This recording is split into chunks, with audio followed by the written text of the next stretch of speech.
जय माता दी। हम चाहते हैं कि हम हमारा घर और हम खुद सकारात्मक ऊर्जा में रहें, है ना? सकारात्मक मतलब अच्छी सोच और सभी चीज़ों का आनंद हो, चाहे वैभव या समृद्धि कुछ भी हो, तो हमारे घर में भरपूर मात्रा में हो, हमें चाहे सभी तरफ से सफलता मिले।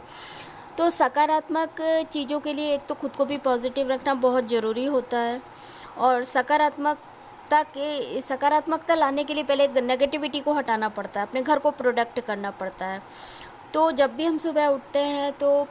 कभी भी पूजा करना, बासी घर में कभी भी पूजा नहीं करना चाहिए। ख़ास तौर से बाहर की जगह पे, बाहर जो गेट के बाहर होता है, झाड़ू लगा के पानी से ज़रूर सींचना चाहिए। क्योंकि क्या होता है ना, बाहर रात भर में बहुत सी नेगेटिविटी आके बैठ जाती हैं, तो सबसे पहले तो बाहर झाड़ू लगा के पानी से सींचना चाहिए। फिर घर का जो मंदिर होता है, पूजा जहाँ हमें करनी रहती है, उसको साफ़ सुथरा, उस पर झाड़ू करना या पोछा करना है,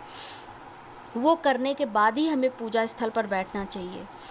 तो सबसे पहले तो ये हो गया, जितना जल्दी हम इसको कर ले उतना अच्छा है। इससे क्या होता है ना कि नकारात्मकता सुबह सुबह हमारे घर में प्रवेश नहीं करती, या किसी भी तरह की कोई भी एंटिटी हो, या बुरी नज़र हो, या कैसे भी किसी का कुछ भी हाय लगाना, या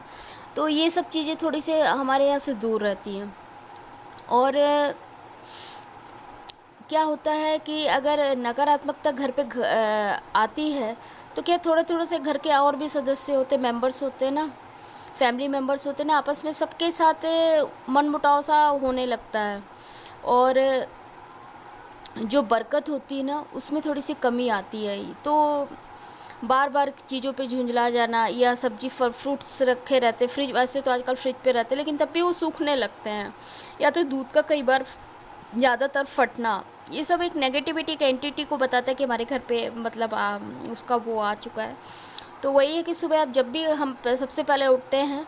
तो हमें बाहर का जो गेट है उसको साफ़ करते हुए पानी ज़रूर सींच देना चाहिए, वो भी गुंडी का पानी। गुंडी मतलब जो अगर अंदर बाल्टी में पानी किचन में रखा हो, 1-2 ग्लास, हम कहते हैं पूरा नहीं डाल सकते, 1-2 ग्लास डाल सकते हैं, तो वहाँ ज़रूर सींचना चाहिए, क्योंकि वहीं से सारी पॉजिटिविटी, सकारात्मकता अंदर की तरफ आती है। और फिर उसके बाद जो भी हम पूजा करते हैं, घंटी घंटी बजाते हैं, क्योंकि वेद स्तुति है, वो गरुड़ भगवान है जो घंटी के ऊपर बैठते हैं ना, वेद स्तुति हम सुनाया जाता है। जैसे दरवाजे पे बजाई, अंदर बजाई, तो इससे क्या है, इससे भी नकारात्मकता घर से भगती है।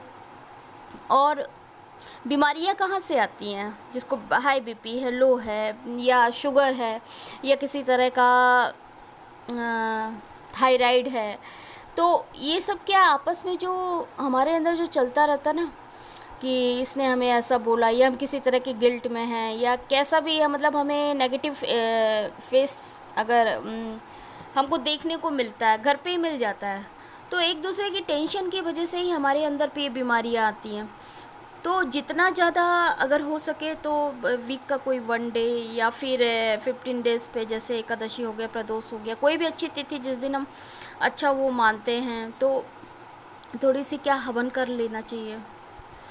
हवन दे दी। ज़रूरी नहीं कि फ़ास्ट के रहते हुए हम फ़ास्ट किया तभी हम हवन करेंगे, नहीं, ऐसा नहीं, किसी भी दिन पे भी हवन कर सकते हैं। और शाम के समय पे दहली पे दिया जला सकते हैं, दहलीज पे, चौखट पे जला सकते हैं। और घर पे अगर आरती कर रहे हैं, हम घी पे भी आरती कर रहे हैं, तो 2 काली मिर्च या 1 लौंग दिए पे डाल के शाम को आरती कर सकते, इससे भी बहुत फ़र्क पड़ता है इस चीज़ से। धीरे धीरे मतलब आप देखेंगे ना कि घर में जो मतलब ग्रह कलेश जो इस टाइप का मचता है, या किसी भी तरह का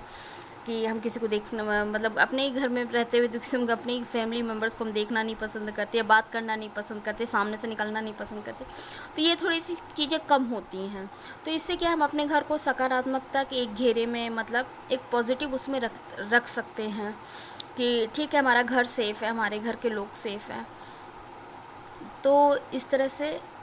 हम सुबह से, और मतलब हवन और आरती और अगरबत्ती जो भी हम लगाते हैं, चाहे सुबह के टाइम हो चाहे शाम के टाइम हो,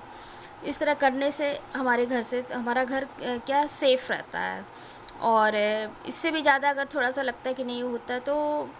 महामृत्युंजय वाला मंत्र हम उसको भी चैंटिंग कर सकते हैं।